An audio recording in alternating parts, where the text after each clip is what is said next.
through decreasing consumption. Okay. Wait, That was one your more time. time.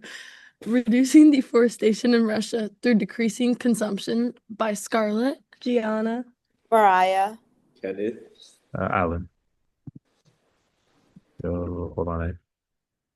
Okay, so introduction. Did you know that Russia has the largest area of natural forests in the world? So Russia covers 23% of the planet's total forest area. Within the past 18 years, though, Russia has lost over 64 million hectares of tree coverage. So, rapid deforestation has been causing a lot of things in Russia right now, such as a higher wood demand in China. And so, since China is the world's largest importer of logs and lumber in the world, and almost 50% of the wood supplied to China comes from Russia. Now, additionally, rapid deforestation has been causing wildfires to increase as well. Fires have burnt over 20 million hectares of forest area. And also, rapid deforestation is also causing an increase in illegal logging. 66% increase in illegal logging has occurred in Russia in the past couple years. Russia's forests are also at risk. So the problem description for Russia is the following. As mentioned before, Russia's forests are some of the most critical in the world with a coverage of 23% of the planet's total forest area. These forests in Russia store vast amounts of carbon that are responsible for supporting unique critical carbon ecosystems such as forests and that of the Arctic. However, Russia's bigger problem is that there is a vast amount of deforestation that is accelerated due to illegal logging, agricultural expansion, which leads to a loss of habitat and more intense wildfires. According to the World Wildlife Fund, up to 20% of timber that is harvested in Russia is illegal. So, due to illegal logging, Russia's environmental and economic stability of the country is declining, and it's declining rather quickly. These deforestations have intensified both climate change and wildfires. So, due to these wildfires, Russia has also lost over 2 million hectares of forests. And so in 2018, there was a series of wildfires that broke out in Siberia. During these wildfires, researchers was conducted, and GIS specialists were able to link these fires to them being man-made. This was discovered because of the presence of man-made objects being so close to the start of these wildfires. However, this does not conclusively prove it is anthropogenic, but it does indicate a high probability that it is particularly in sparsely populated regions. These massive wildfires in eastern Russia have released vast amounts of smoke and carbon dioxide, with aerosols traveling as far as Canada and devastating large amounts of forests. The fire's intensity created pyrocumulus clouds, which are rare fire-generated weather systems that only propel smoke into global wind currents. This not only degrades air quality, but also accelerates Arctic warming, demonstrating how these regional fires can have worldwide consequences. But due to deforestation in Russia, this has led to numerous consequences such as an increased loss in biodiversity, increased greenhouse gas emissions, and even threatens the indigenous community. Onto the human impact. There are many human activities that have contributed to the deforestation in Russia, and these are the top four contributions, but there are many more.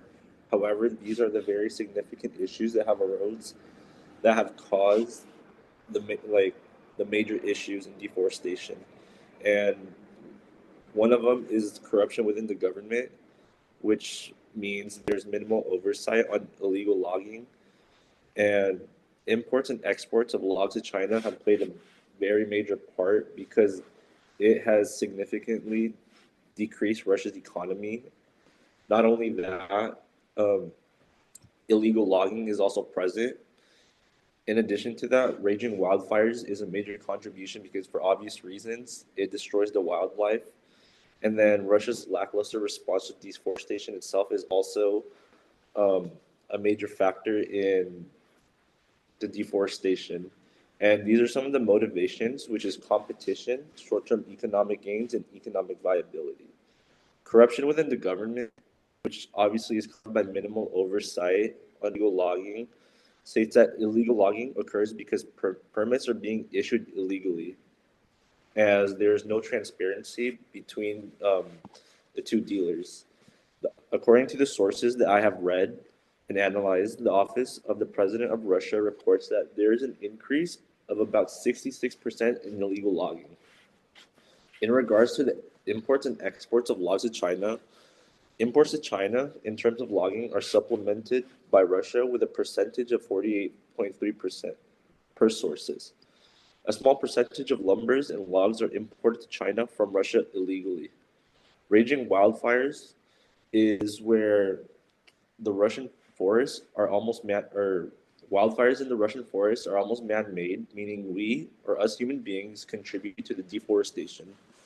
And in terms of Russia's lackluster response to deforestation itself, the country, Russia itself, has a reputation of having low commitments to addressing climate change. Also, too much reliance on gas and oil in the industry, plus low green initiatives, is a major contributor to the deforestation in Russia.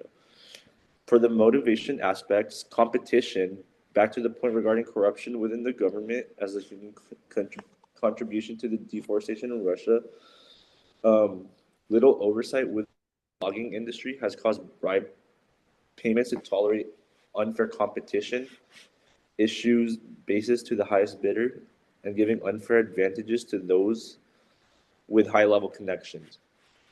Short-term economic gains in regards to imports to China have stimulated the Russian economy in the short term. However, this is a setback for Russia because it comes at a cost of unfair advantages of China, or with China benefiting from the imports while Russia's economy declines. These actions have provoked anger from the Russian population because of the results of these investments. As a result of this destroys Russian wildlife. Finally, economic viability in this context means that while wildfires are being taken seriously, they aren't to the fullest extent because fire departments and government officials believe they take place in a low-risk environment in which they assume won't harm the population. Therefore, this permits or validates the premise that they don't need to spend more on firefighting measures and would rather just let deforestation take its course. Okay, so our proposed solution includes decreasing the consumption of wood materials, and this includes the saying reduce, reuse, recycle. This saying promotes the reuse and recycling of wood products, paper, and other forest-based materials to reduce the need for new raw materials. Another way is secondhand markets. These encourage the growth for timber products like old furniture and building materials.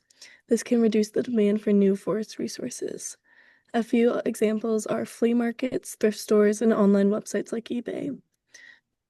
Another way is ecotourism.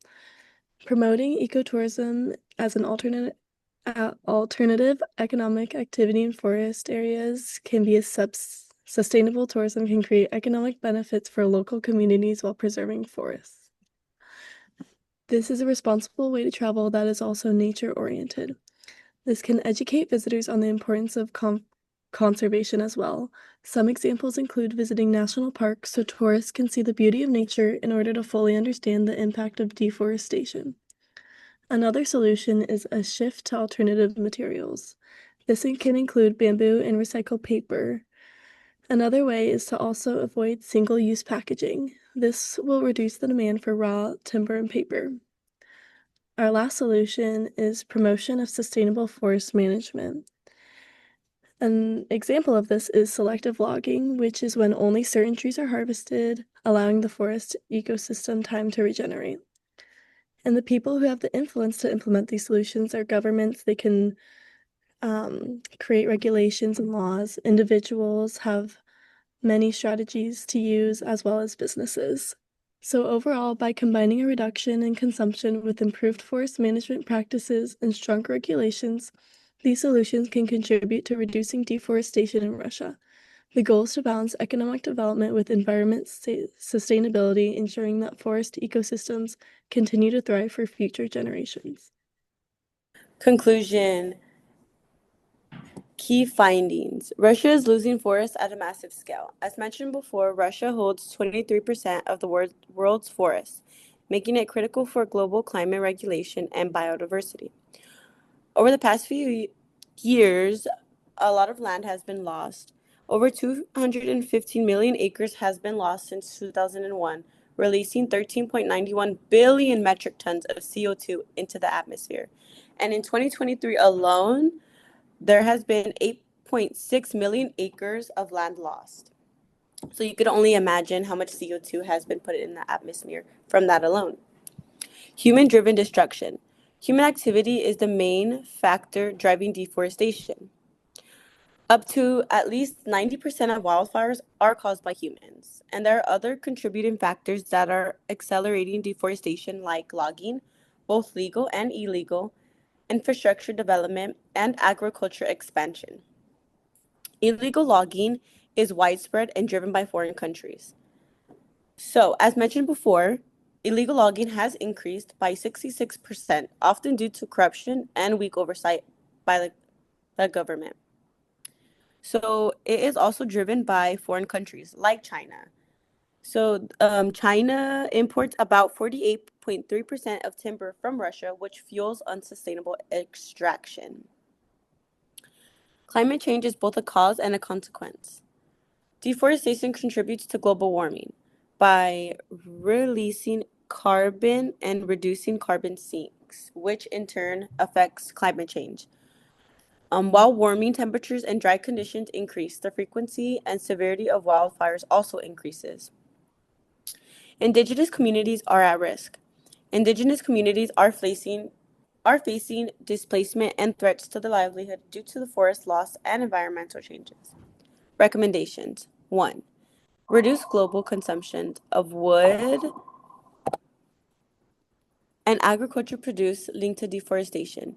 Instead, we could use better alternatives like bamboo and recycled paper, as well as support reusable and secondhand wood markets.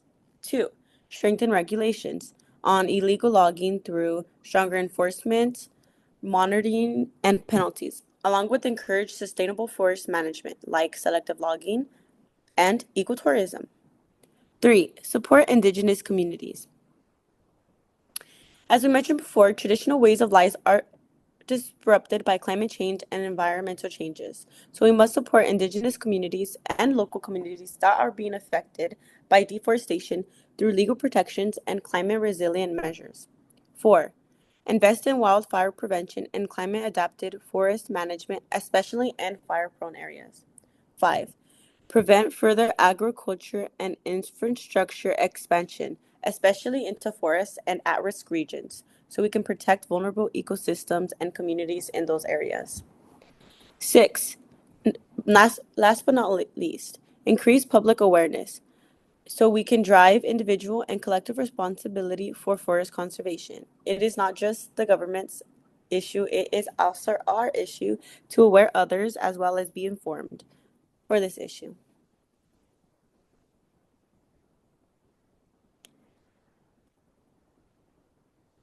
Ultimately, safeguarding Russia's forests means addressing human impact, enforcing real change, and recognizing that the health of these ecosystems is directly tied to the future of our planet.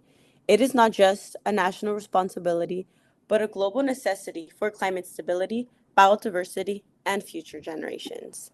Thank you.